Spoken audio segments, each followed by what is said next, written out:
बॉम्बे में कितने साल से?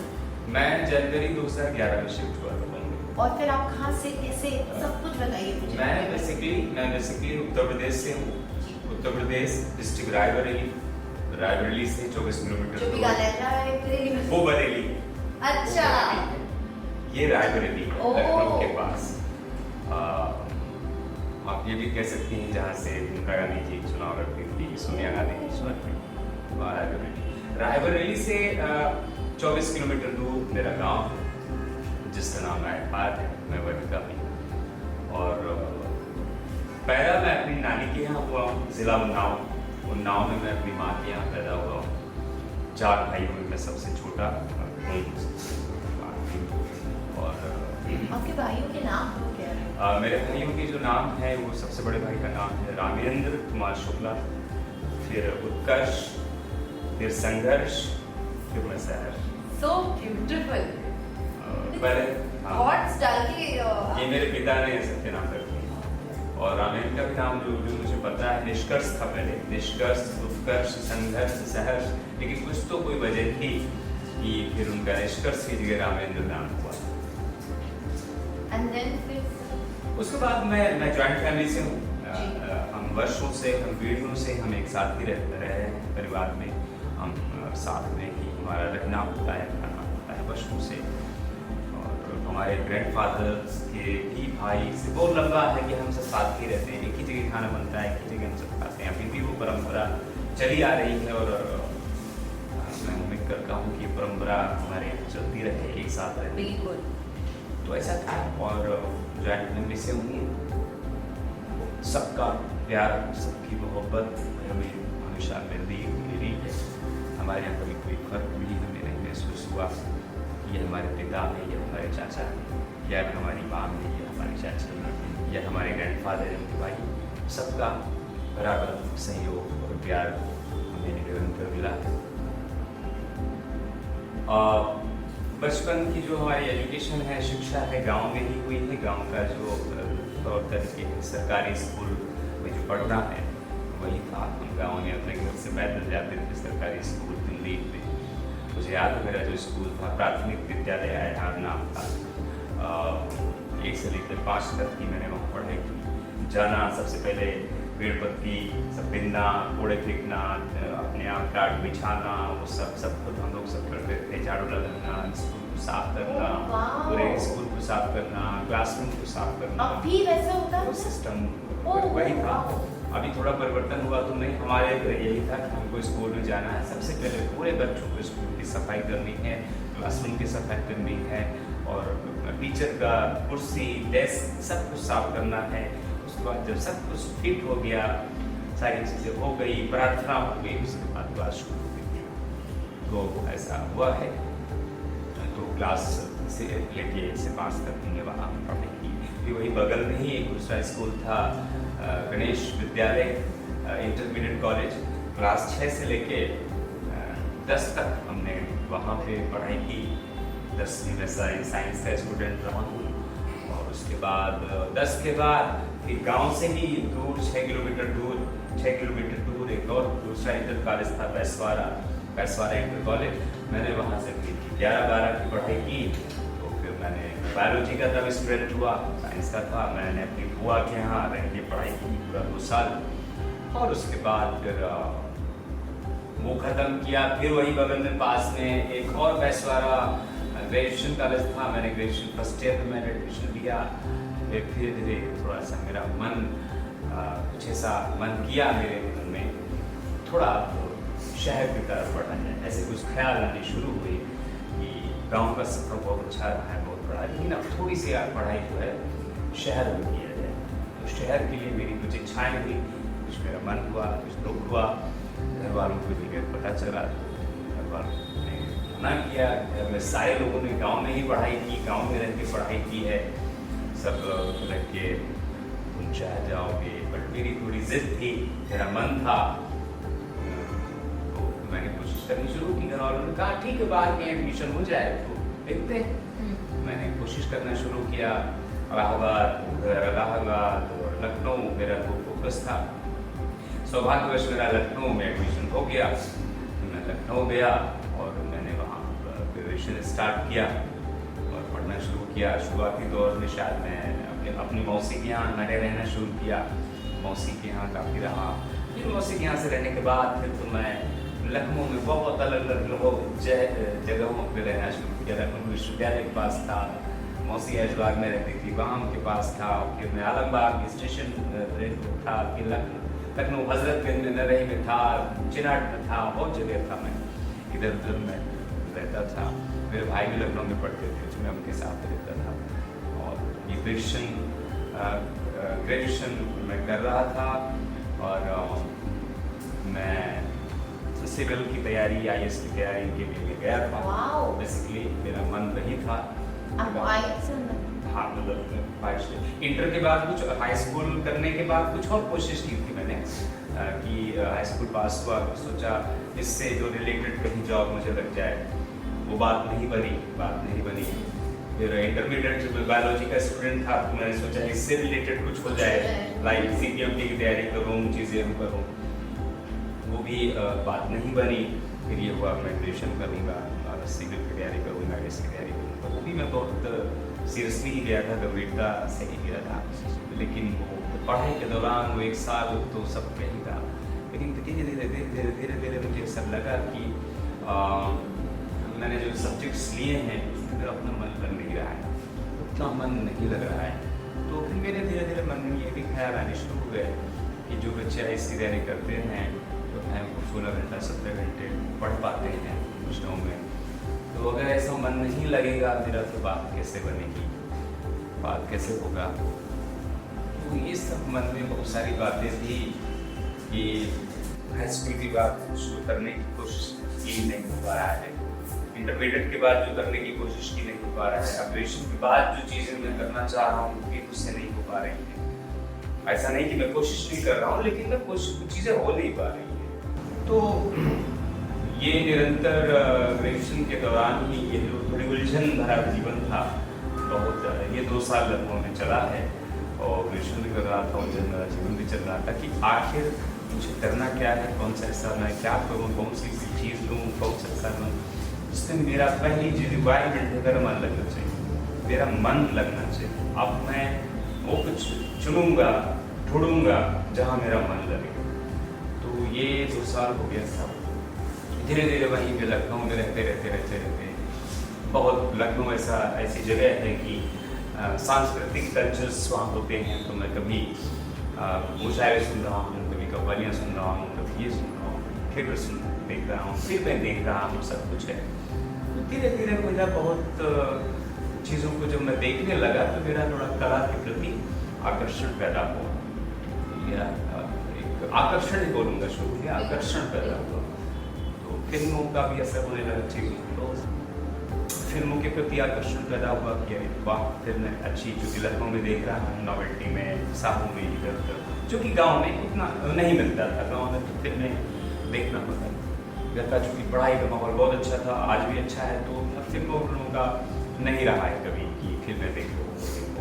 मैंने जो भी थोड़ा बहुत फिल्में जब देखी थी बचपन में, अपनी नानी के यहाँ देखी थी, वहाँ मिल जाता था वीडियो में देखना। माँ भी गई, वहाँ भी चले गए तो मैंने भी देख लिया। घर में थोड़ा ऐसा नहीं था, घर में पढ़ाई का माहौल हमेशा से अच्छा रहा है और अभी भी अच्छा है, भगवान करे अच्छा ही रहे।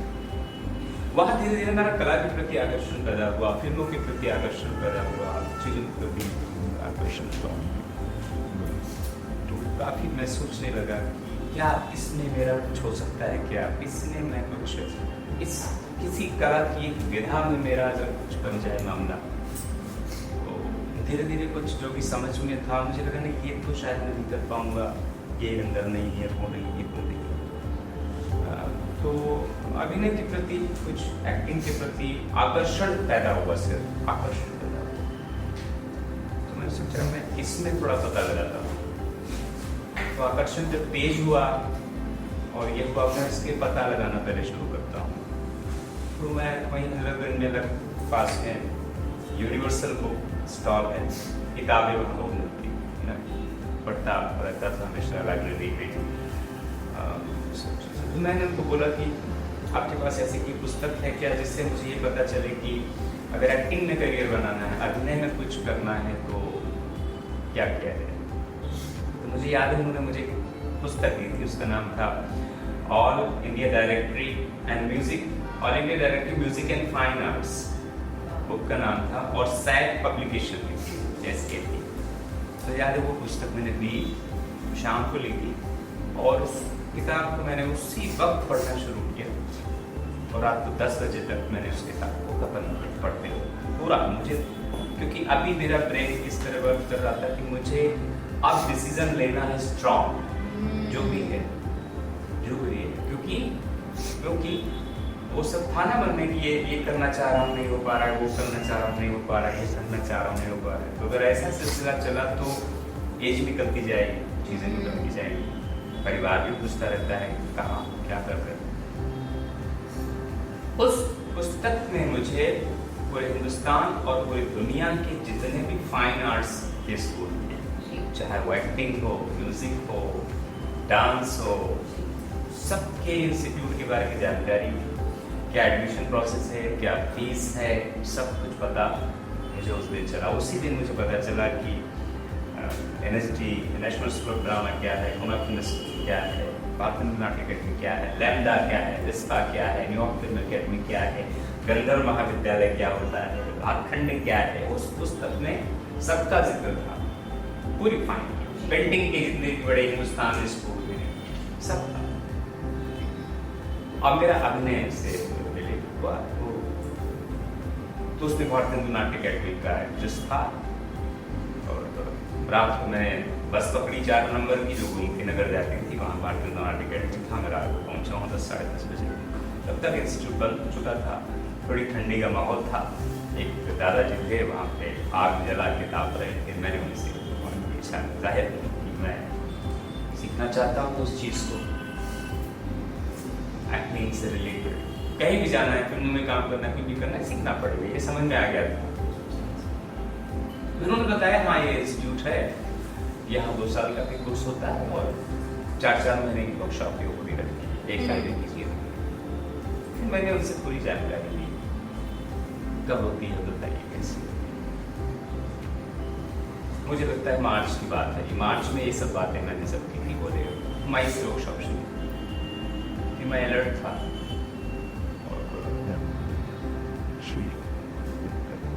बस मैं जाने लगा, ये दिन पता लगाने लगा, बात वहाँ पर फिर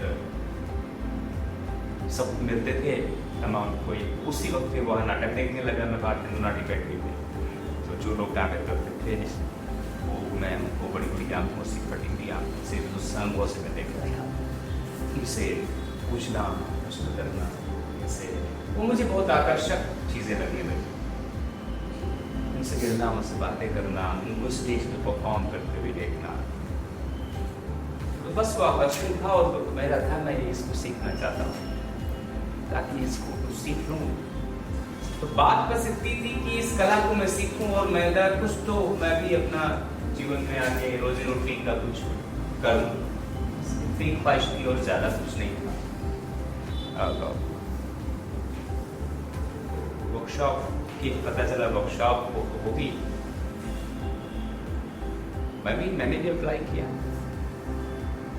बहुत सारे लोग आए, मुझे याद है लगभग 100 लोग आए वर्कशॉप में, अंदाजा है मेरा लगभग 100 लोग की वर्कशॉप। एक करके लोग अंदर जा रहे थे, बाहर आ रहे थे एडमिशन के लिए, सबका लगभग सिलेक्शन हो रहा था। मैं गया, मुझसे पूछा कि आपको क्या आता है क्या नहीं आता। मुझे आता तो कुछ था नहीं, मेरे अंदर बस आकर्षण था कि मैं इसको सीखना चाहता हूँ।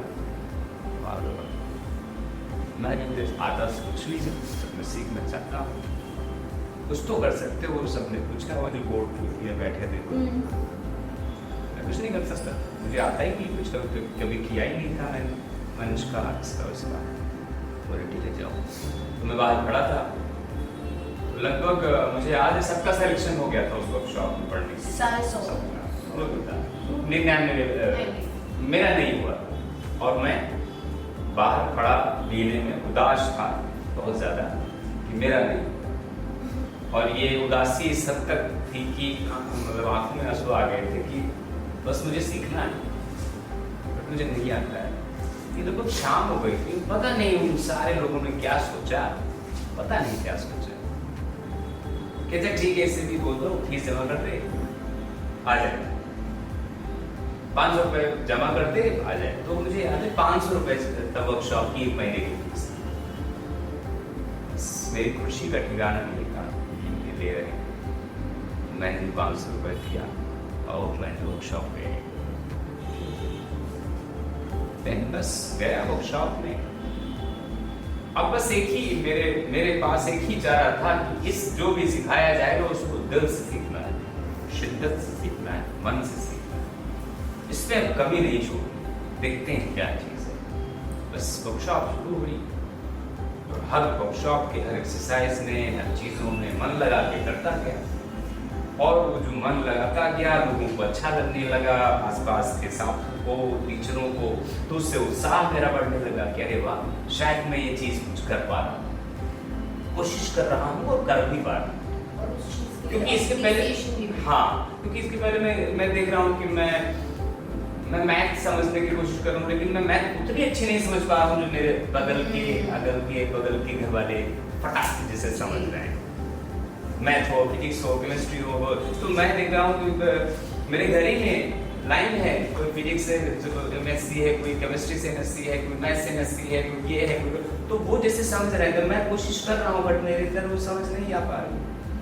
तो मैं देख रहा हूँ कि हाँ चलो, ये जो मैं कर रहा हूँ समझ के कि इनको अच्छा लग रहा है, टीचर अब से उसको वो कर रहे हैं, लोग कह रहे हैं, वहां से उत्साह मेरा बढ़ने लगा और मैं बस मन लगाता गया, मन लगा और ये बस वही है मन की मैं बात कर रहा हूँ। मैं तब से मन लगा रहा हूँ और अभी 22 साल हो गए मुझे इस लाइन में।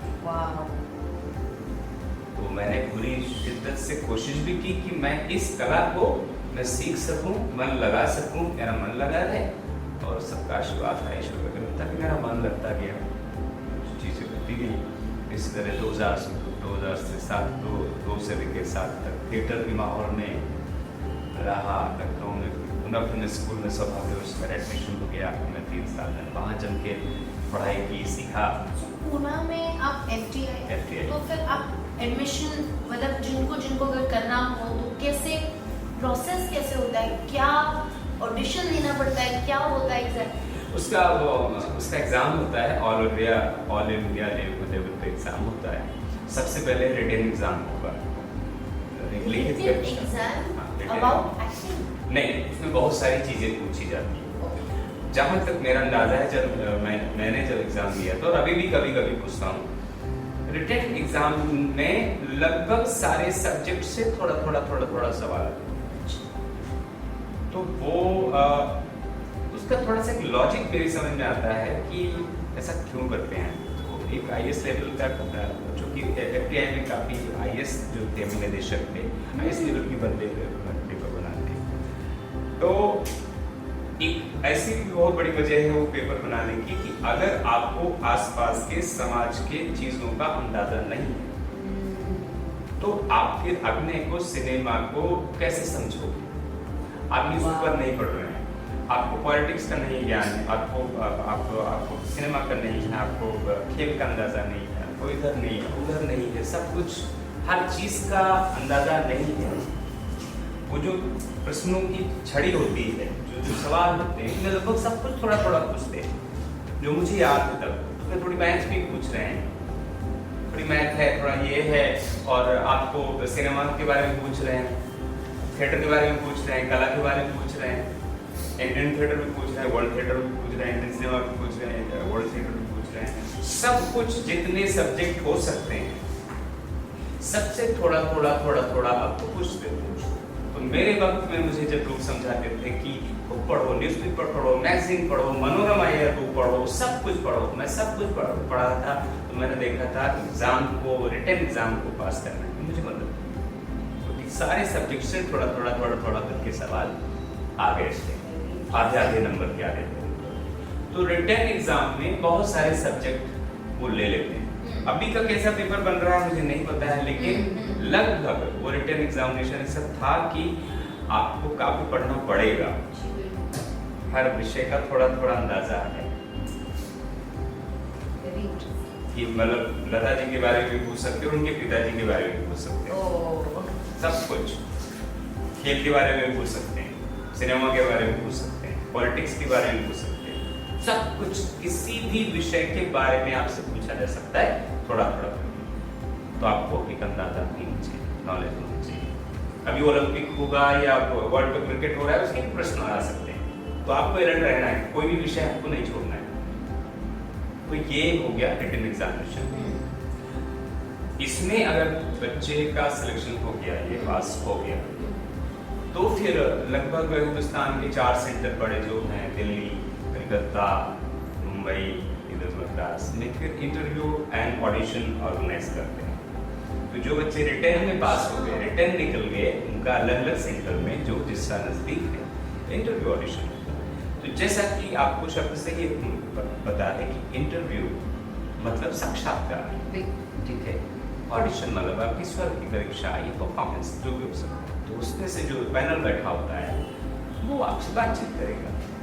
बातचीत कहाँ से शुरू हो जाए, कहाँ चली जाए, वो कुछ पता नहीं होता है, पूछने वाले को भी नहीं मालूम।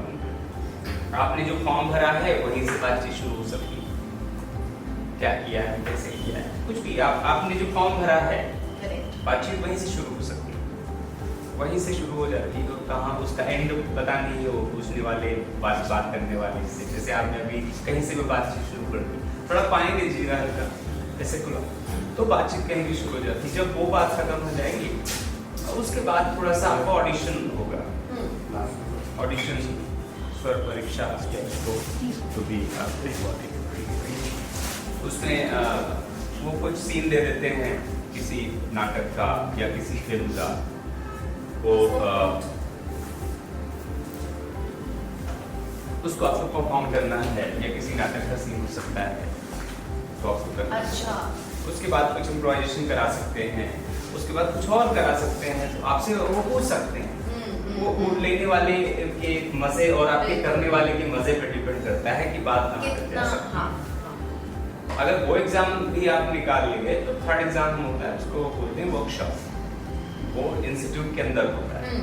तो लगभग फाइनली लगभग हम लोग के वक्त 100 लोग पहुंचे थे, 100 लास्ट में 100, अभी कितना हो रहा है पता नहीं।